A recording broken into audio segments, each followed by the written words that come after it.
Doc1985, I think, has broken the internet. A lot of critical questions are being asked in his latest video. PS5 Pro owners are PC gamer wannabes.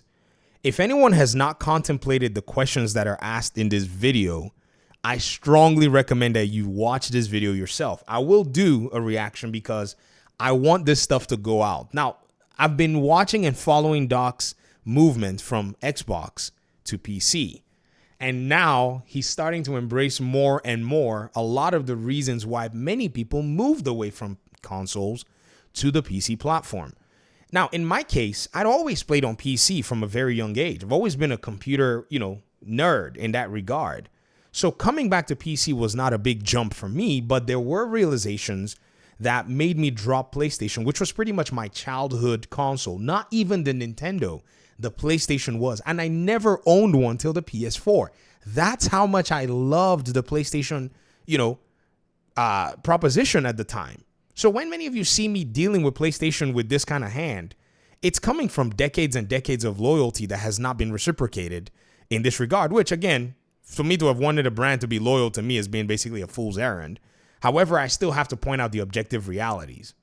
So we're going to go ahead and watch this video that Doc put together, and I'm going to take my time to point out and actually prove if there's any place that he has any holes in the logical reasoning that he's walking through, which I've already watched a significant portion of this video. I got to tell you, this is the most important question you got to actually ask yourself if you're actually buying the PlayStation 5 Pro. Oh my goodness. I've been wondering why there's been this crazy debate between the PS5 Pro and PC, and PlayStation 5 Pro owners have been getting their chest all puffed up and talking about PC, which is like, that's a losing battle. But then I see PC gamers trying to fight back saying, well, yeah, I could build a $700 PC to compete with the PS5 Pro and all that sort of stuff. And the arguments just get weird because a console is not a PC, a console is not a PC, a console is not a PC. However, though, these PlayStation 5 Pro owners are PC gamers wannabe. See, they've been talking all this trash about PC gamers, and they don't know that Sony literally has made them what they claim to hate. I made a video last night. I didn't even know Doc had this video out. I said, somebody was telling me in the comment section, no one's going to join your PC cult. And I was laughing going, PlayStation is making you run straight into the arms of exactly what you think you're running against, with AMD having won the entire conversation. Even Doc will tell you that you shouldn't compare a console with a PC, and I disagree with him on that point because these new consoles, they're so much more PC-like than anything else. In fact, the Series X, because Xbox is usually on the forefront of advancements, as much as people would like to hit their head on the wall and deny it, the Xbox Series X is more of a PC than the traditional console has ever been. It's got a developer mode. What? That's available at a commercial rate. This is not something that you can use it as a development kit. You can easily swap that thing out and it will start behaving as a debugger if you have your APIs and your engines in place. It also can use a mouse and a keyboard for native connectivity and can still accomplish specific tasks, even though they've limited it. But it's crazy. Oz Talk Show, who's a PC, part developer, did an experiment where he said, I'll try to replace my PC with an Xbox Series S for 1 week. And he was able to there were frustrating points because it's not like, full-blown PC. They've limited it on purpose, but there's nothing stopping them from actually unlocking that ecosystem. If they dare do it next generation, PlayStation's hardware is dead instantly. But that would be super encroaching in PlayStation's territory. But you never know what's going to happen. Let's see. The problem is that they got the worst PC. Listen to me. Listen to me. The PlayStation 5 Pro is the most powerful console that's out right now. Mm-hmm. But yet it is the worst PC you can get. And I'm using PC with quotes because it's a PC wannabe. Now, I know I'm losing you, but stay with me here, okay? We're just going to answer some questions, okay? And you answer them honestly over there by yourself, and we'll see if we come to the same agreement, all right? See, one of the best things that you can do in life is ask questions. I was trained as a scientist in university, biologist. My professors were hardcore, heavy hitters. Everything they said was ask questions. If somebody makes a claim, ask questions. The moment you keep asking questions, if the answers cannot hold up to sensibility, you already know what direction you're going to be going. Not saying you draw all the conclusions, but the scientific enterprise is about observation all the way through drawing conclusions. And in between that is a series of questions. That's why when I come on this, on this platform to speak, I'm bringing numbers, I'm bringing everything that's there to answer questions from us, or at least create more questions. This is why the Video Game Fight School channel doesn't have to do a 5-hour long podcast to tell you something that you can already find on the internet. It's just that simple. It's just now we're dealing with shared beliefs from hyper fans that have not necessarily seen the light yet. Some of you are seeing it. I'm seeing the comment section. You're understanding what's going on in the gaming industry more than anything else. Beautiful. Question number 1. What gamer typically, right, this is not 100% across the board, but we can be honest with each other. What gamer typically plays with a FPS counter on? The PC gamer. That's a very simple answer. Many of you have been watching videos on this channel. If you look at my Gotham Knights footage, top right corner, on almost every single video, the FPS counter is running. Gotham Knights itself comes with an internal FPS counter. It's basically the Unreal Engine 4 FPS counter, and it does a good job in just keeping track of the frames and knowing what's going on. We like to see our FPS. We spent money to achieve it, so it's good for us to ensure that the software is behaving accordingly or the hardware is behaving accordingly because you invested money and you invested your effort into this hardware. It's also very pertinent that you do so. If you guys have watched my last video where I talked about 3D Vcache, do y'all remember where I said I finally went ahead and did a small test with my $650 build? It's no longer $650 now. I put a 5800X 3D CPU in. I removed the 6750 XT. I put my 6800 XT on there. The improvement in frame rates are insane. Now, this Gotham Knights footage you're watching is 4K locked to 60-ish or 80 FPS. But on that platform, I was able to only lock it to about 60 FPS. But now, that same PC is doing 120 FPS. And I made a video to show you guys yesterday. This is one thing that's important to the PC gamer is their frame rates. There's nothing else that they really do care for more than that, because these games need responsiveness and you get the best experience when the frames are higher. PC gamers or console gamers? Just answered that for you. PC gamers. Now, guess who else is starting to play with FPS counters on? PlayStation 5 Pro gamers. Is that right? And rightfully so, because if you don't play with that counter on and you don't know how much more frames you're getting than you were getting before, then there was no point in buying the PS5 Pro. You see, that higher FPS counter is what's going to validate your purchase. The same way that for PC gamers, that FPS counter is what lets them know that the graphics card that they paid for, the system that they paid for, is worth it. So you know exactly what I'm talking about. So again, the very first question: what gamer plays with an FPS counter on? The reason I moved back to PC, I played on PC all my life. Then PlayStation was my console. Then I came back to the PC platforms because the Division 1 played at 60 FPS on PC. On PlayStation 4, it was locked to 30. And I wanted to experience the game that I'd played so long in better FPS. That was one of the major reasons. I mean, PlayStation Plus and a few other reasons, but that was the main reason, the frame rates.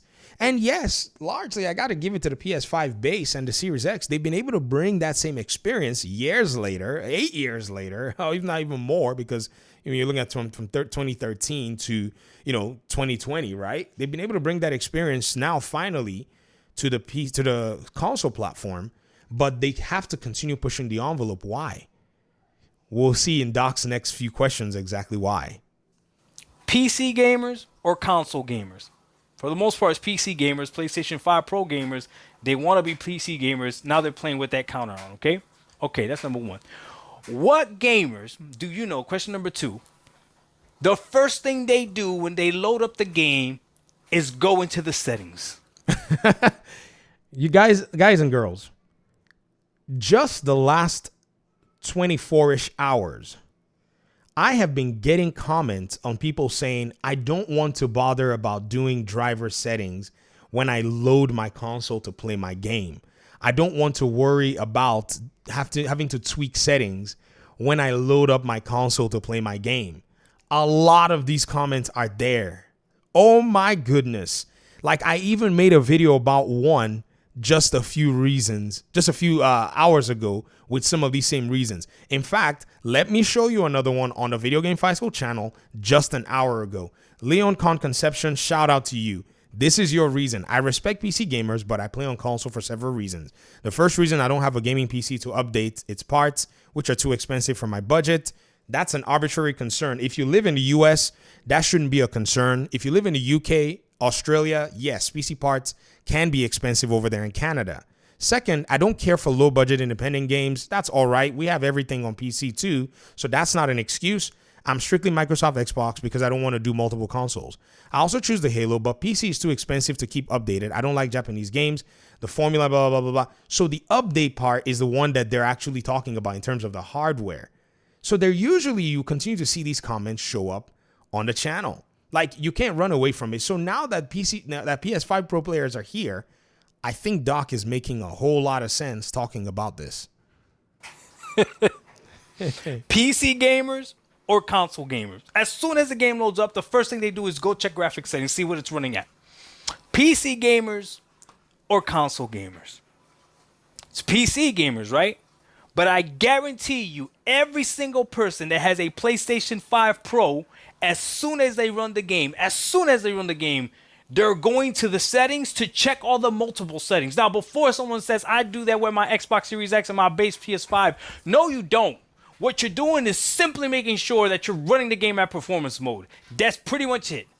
These fools, these PlayStation 5 Pro owners, wannabe PC gamers are toggling between 4 to 5 different settings. I was surprised. He's not, like, I just watched the video. Somebody was telling me in the comment section, hey, did you see God of War Ragnarok? It's performing in some non-CPU bound areas as much as a 4070. So I looked at a video from another gentleman. He's German. He uses like an OLED TV and he shows all this stuff. And this guy, he threw down the list of the different settings, and I was like, yo, they got like 4 settings on this game on the pro level now. I was like, that's insane. That's like way. I played God of War Ragnarok on the base PS5. It was just like performance and quality mode. And then I just played a performance and just, ran the whole game. But now they're like 4 or 5 settings. And this is interesting because the spoon feeding is over. PC hardware has made so many advancements in just the small time between, the PS4 and the PS5. And now from the PS5 to PS5 Pro, that has also gone in leaps and bounds. That now you really gotta, if you want to tell your players that you can provide them that premium experience, you have to mimic what the PC is doing. So in every sense of the matter, the PlayStation 5 Pro is a copycat. And I think Doc is asking important questions here. Which then means, okay, question number 3. We're gonna go to question number 3. Which gamer can go ahead, start playing the game? The game is running fine. Yet they'll stop, go back into the menu settings, and see if they could change a setting to make it run maybe a little bit better, or see if they could see something a little bit different. Yep. What gamer does that? The PC gamer or the console gamer? Yo, if you've watched my videos enough, you will see me. I've done it. It's almost like, it's weird. It's almost like an involuntary reaction at this point. Like, hey, why does that look weird? Go check my settings, change the environment density, blah, blah, blah, blah. Because there are all these settings there. And guys, these settings have always been advantageous to the gamer. How console players saw this as a disadvantage when the PC players were doing this, and now somehow it's an advantage for more expensive hardware because it's console, is very interesting. PlayStation is training everyone to now seamlessly move to PC gaming. It's weird because they've come into the market with a weird proposition. This is why Nintendo excels at hardware. They couldn't be bothered. If they dial into this, they're setting themselves up for failure, because the moment people start thinking about hardware superiority, the next place that they're going to go is PC, because you can achieve it in one evening. It took me literally about 40 minutes because I had to run around and go find some things, because I have like all these PC components sitting all over the place. It literally took me like 40 minutes and a flashlight because, it's just easier to change my CPU, clean the old thermal paste off the old one and off the heater, put the new CPU in, remove the GPU, put it in there. It's actually like a 15-minute, gig or 10 minutes, but I said 40 minutes because, that's when it's like cooking shows, right? A cooking show, they show you, oh yeah, just get the onions all chopped up. But then when you start cooking, it's different. That's how, that's just reality. To go ahead and make that change in one evening, and I've already leaped over the generation. I made the video. I'm 120 FPS, 160 FPS in Gotham Knights in some areas. While we're still talking about God of War Ragnarok being able to hit 120 FPS in non-GPU bound areas, of which Ragnarok is an open-ish area game, not an open world game. Gotham Knights has full-blown open world. The limitations, you can easily just remove yourself from it. Man. The PC gamer. Because PC games, when you run the game, for the most part, the game's going to know what hardware you have, and it'll just run it based off your hardware. And for the most part, the games do pretty good. This is going to run fine. And you'll go in there, change some settings, go ahead, run the game, right? And the game will run perfectly fine. And then you'll go back in there and still change something else. Don't lie to me. I know how PC gaming works. Oh, we ain't lying. You're a PC gamer now. You know the drill. Look at him. Guys, I'm telling you, man, the moment you start playing on PC and you see what it's able to offer and you keep an open mind and you kind of keep searching for ways to engineer your machine, here's the difference. A console is engineered for you. A PC, you engineer yourself. So yes, there's billions of dollars of R&D that goes into that console, and you want to do it with just a few $100s. And then some, elbow grease. If you want to plug your PC to your TV and never have to worry about settings or driver updates or whatever, there are ways to do it. There's open source software available for you to be able to just go ahead and set up your PC.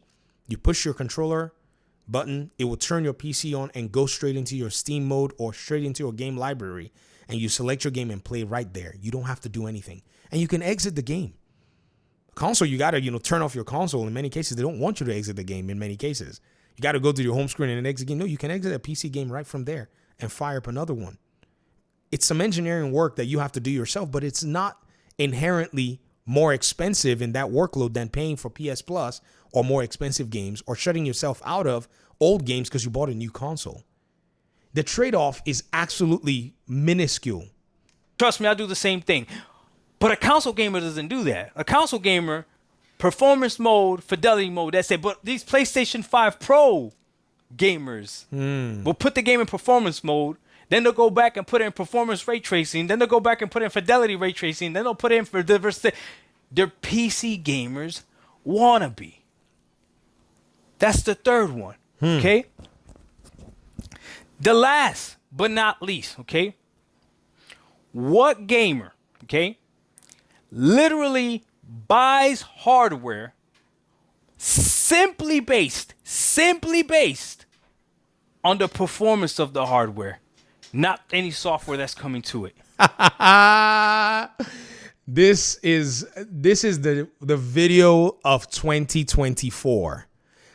This is coming from somebody that has made, in the last 3 months, I think I've probably closed in on almost 500 videos. Yes, see, the reason this is fun, I used to play The Division and I used to make videos for it. It's a grindy game. So I'd spend my time grinding for stuff and then have to put out videos every day. With this conversation on PlayStation, I could just play games and then wait for the market to do its thing. And I just come in here and just make videos over it, get back to life. So this is one of the reasons that, that strain of all that workload to make a YouTube video has been taken away. And I enjoy this topic so much. But this video is this doc's video is the most important video of 2024 that has actually questioned or bucked the narrative of this PlayStation 5 Pro console, or what even the world console gaming is doing these days.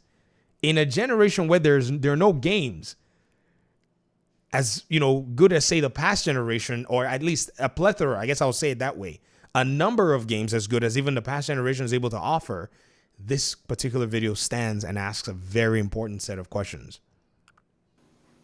Ooh, this is question number 4. This one's tough. Let me say it again. Which gamer buys new hardware, okay, simply based on the performance of the hardware and not on the software or what the games that are coming to that hardware. Who does that? The PC gamer. PC gamers or console gamers? PC gamers. A PC gamer will buy a more powerful graphics card to play games that they already have access to play. Facts. There is not an inkling of impurity in this statement when looked through very, very fine parameters and measurements. This is the pure fact.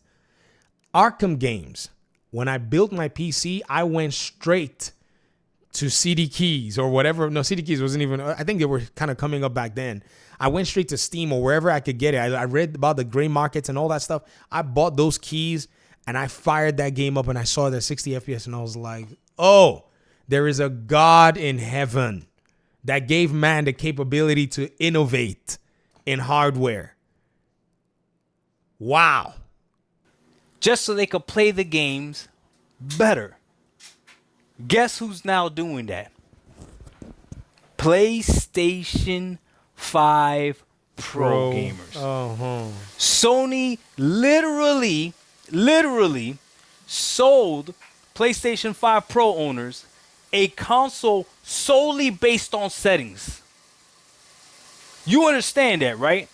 And what's funny is all the hypocrisy, because I see a lot of PlayStation 5 Pro owners saying that they don't want to go to PC because they don't want to tinker. You're a tinkerer when you go to PC, whatever word they use.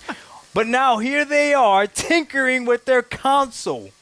Bro, this is why PC Master Race meme just has stayed undefeated for years. I will never even come out and say PC Master Race or whatever, because I also play on consoles as well.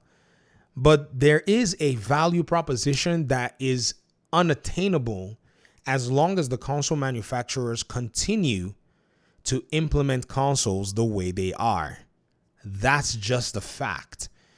If Xbox is already gunning for bringing Steam to their hardware, they understand the market significantly much better. Just them thinking about it. Just the rumors going around it. Just that picture that we saw with Gabe Newell and Phil Spencer and Geoff Keighley all in a video conference call. That by itself, sparking the rumors of maybe Steam is going to come to Xbox, already opens the door, because now Windows has already started doing cross collaboration with Steam making available drivers for you to be able to install Windows on your Steam Deck. I have not seen my Steam OS since I installed Windows 11 on my Steam Deck. Not because I don't like Steam OS, but I now have access to all the games that I've had on other platforms, which makes it much more critical now that the understanding of hardware in today's market is what's going to flip the traditional video game industry over its head. But what's sad is that it's the worst type of tinkering, because it's a limited based tinkering. You really don't have free option. And when you, and here's the thing, this is where I'm going to get them, because a lot of them are going to say it's not the same as on PC where you got to change all these options. And again, that's ignorance on them because they just don't know, but we're going to go ahead and help them. They say I only have to choose between 4 or 5 different settings. Well, guess what, dummy? Or even 3 different settings. Let's say it's only 3 settings, which I know most of the games have more than 3 different options. But let's say it's just 3. Guess what PC gamers have as well if they choose to just change 3 different settings? You ready? You ready, idiot? You ready? Low, medium, high. Ubisoft games usually do that too. Yep. He is very correct. It usually is low, medium, high. Some games will go highest, but again, like, what does it cost you to move the toggle one direction or the other? I'm going to stop this video. I'm going to link it in the description for y'all. Shout out to DuckDark1985. This is a very important video. There is no running away from this. If you want to still play on console, that's fine. Don't get me wrong. I'm not saying you're doing anything bad. I'm not saying you're doing anything wrong. I'm just saying that for all of the different excuses, for all of the adamants, for all of the flack that you give to people who provide console as an option, you have to realize and understand that for many, it's from a place that it's coming from a place where they're not really aware of the full console proposition. This is why a lot of the, internet has permeated the conversation with very ill-informed opinions. While now on PC, they're about to do the exact same thing. The exact same thing is what console gamers are about to start cherishing. Something that's been available on PC for decades. The things that they said they ran away from. If they dive into the PS5 Pro and possibly the PS6, that's it. They're going to embrace exactly what they claimed for years to hate. 25-minute video. I don't think I've done these in a while, but this was very important. Thanks for watching the video if you stayed till this point. Appreciate you so much. Peace out.